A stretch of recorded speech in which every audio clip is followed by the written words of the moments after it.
I want to thank you for coming to our little seminar today on how to excel as a manager, as a supervisor. But before we get to those serious parts, those serious questions, let me ask everyone this big question. Are you guys ready to excel as a supervisor and manager? Yes. Say, oh yes. Oh yes. Oh, that's what I like. That's what I like. A lot of enthusiasm. Now I know we're a little small today in group, but I can tell we got a lot of enthusiasm going. So here's what I need your help for. I need everybody right now, just take both hands, stick them out in front of you. Great. Now what I need you to do is just wiggle your thumbs. Oh, perfect, perfect. Now take your hands, turn upside down, place them back to back. Kind of like you're opening that elevator door. Again, now wiggle your thumbs. Oh, you guys are doing excellent. Now take your right hand, place it over the top, and interlace your fingers together. Now make sure your thumbs are in the down position. All right, here's a little test. What I need you to do is see if you can actually wiggle your right little finger. Great, great. Well, good, good. Now see if you can wiggle your left little finger. Now here comes the hard part. Here comes the hard part. See if you can do exactly as I do. Let's just all bring our thumbs right up. What happened? No. You guys, you're all knotted up and everything. That's all right. Put your hands together like this. Take them apart. Give yourselves a big round of applause. We're playing along for a little game today. Are there any questions on that? Well, I'm not going to answer any questions on that. But you probably are asking yourself, why couldn't you do that silly little thing? Why couldn't you bring your hands up like I did instead of getting all knotted up and everything? The answer is, it was a trick. Yeah, and guess what? There's a secret. Yeah, we all know about secrets. Now, you know, being a good manager, being a good supervisor is not a trick. That comes from good old hard work. But you know what? There are some great little secrets that we can all use that can help elevate us, levitate us up from being just a good manager, a good supervisor, to help excel us to being an awesome manager. And today I'm going to share 5 of those little secrets with you that I think can help us all. But you know what? Before we get to those secrets, I think we need to answer another question. And that is, what really is the job of a supervisor and a manager? What is their responsibility? Well, their job is to actually manage the 3 P's. Now, what are the 3 P's? That's people, projects, and problems. Yeah, we can all relate to number 3, can't we? Managing problems. Well, what are the, to manage these 3 P's, there are some very important, very crucial management skills that we all need to have. And what are those management skills? And which ones would you put at the top of the list? Well, many CEOs and a lot of top managers for some of the Fortune 500 companies, they say that the number 1 management set or skill that they're looking for in their managers is that they're looking for someone who takes charge. Someone who puts their best foot forward and manages, leads, takes action.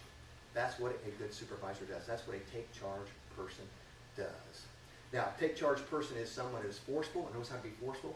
They know how to be stern. They also know how to be decisive. They're usually proactive, and they're not afraid to take action and get things done. Now, my question to you, are you a take charge person? Yes. Think about it. Well, good. We got some take charge. That's what I like to hear. Good. Well, for the rest of you that are thinking about that, let me share with you kind of a little humorous quote by Dave Barry. We all know who Dave Barry is? Mm-hmm. Well, for those who don't know, Dave Barry used to publish or write an article that was published in probably just about every newspaper around the world. He's also an author of many books, and he's a humorist. And here's his take on what a take charge person is. He says that when things look bad and there's a problem, there's always one individual who perceives a solution and is willing to take charge. And more often, that person is crazy. So guess what? You guys here in the room today, you're crazy, and I think you need to give yourselves a big round of applause for being crazy. So hey, we need crazy people, right? If we're going to get the job done and get it done right. So remember that. Number 1 management skill is to take charge, be a take charge person. That brings us to management skill set number 2, and that is to be a big picture thinker. Someone who looks at the big picture. Someone who looks beyond the obvious. Now, when we manage by looking at the big picture, what that does, it allows us to look through a bigger lens, and by doing that, we can actually see or open up our minds to a lot more opportunities. It also allows our people to work at levels that they never imagined possible. Again, I want to ask you this. Are you a big picture thinker? Yes. Good, Yeah. good. Well, while you're thinking about, for those that aren't, let me share another little story with you. It's about a group of guys that are working very hard, working enthusiastically to clear all the trees and the brush from the forest.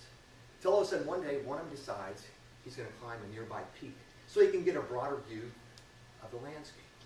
After climbing to the top of this peak, he looks out over the forest and he realizes they're working in the wrong forest. It's kind of that old adage, you can't see the forest because of the trees. Well, unfortunately, so many times when we do manage, We try to manage things by looking at things right in front of us, staring right at things in front of us, and we miss out on all the great opportunities and possibilities that are going on all around us, just outside our field of vision. So remember, be a big person, or big picture thinker.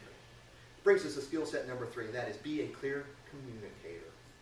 When you communicate clearly with your team, you actually give your team focus. Focus meaning to see clearly. Now what you need to do is you need to communicate clearly with your team, because what that does, it gives your team a clear vision, number 1, on what you want them to do. Number 2, how you want them to do it. And number 3, what you expect out of it, what results you expect out of it. Think about this.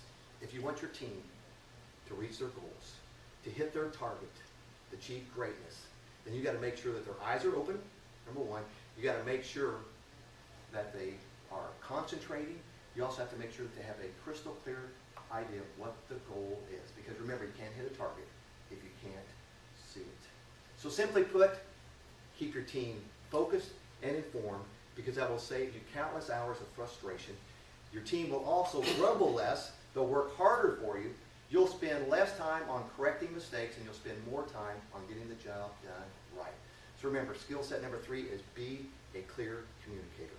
Brings us to number 4. That is, be a coach and not a dictator. Now the difference between being a coach and a dictator is this. A coach is someone who gets the respect of their team, earns the respect of their team. But on the other hand, a dictator is someone who demands their respect. And I can tell you this, we all know this, that just by having the title as a supervisor, as a manager, we're already going to get a little bit of respect from our people, just by having the title, right?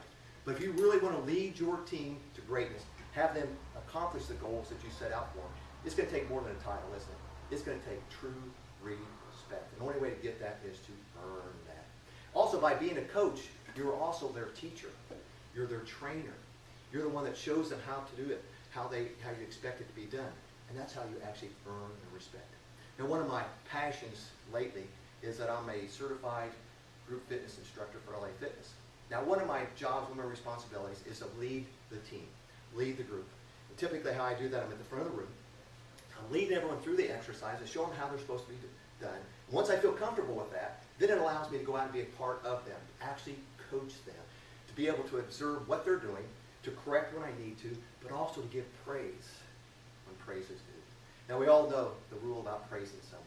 You praise someone in public in front of everyone, but you reprimand them in private. So it's a very important rule to remember.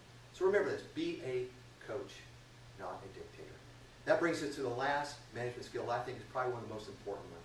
That is, be a good listener. Political humorist Will Rogers once said, never miss a good opportunity to shut up. I think he was right. Good advice. I wish the politicians would take that advice today. But I want you to remember this. You have 2 ears and 1 mouth. There's a reason. It's because we need to be listening more and talking less. If you want to truly know what's going on around you, you can't understand what's going on around you if you're the one doing all the talking. So remember, listen more and talk less. There's a couple of important things that we also need to remember about our listening skills. And that is, by being a good listener, you need to absorb the information. And number 2, you need to go beyond just hearing and listening. You need to take action with the things that you hear. Now, many successful business leaders credit their listening skills to the success of their careers. So that just goes to show how important it is to be a good listener. So those are some quick secrets that I hope we can all help to levitate us all and become excellent and excel at our jobs as managers and supervisors. I'll be glad to answer any questions, but if not, I want to thank you for allowing me to be part of your program.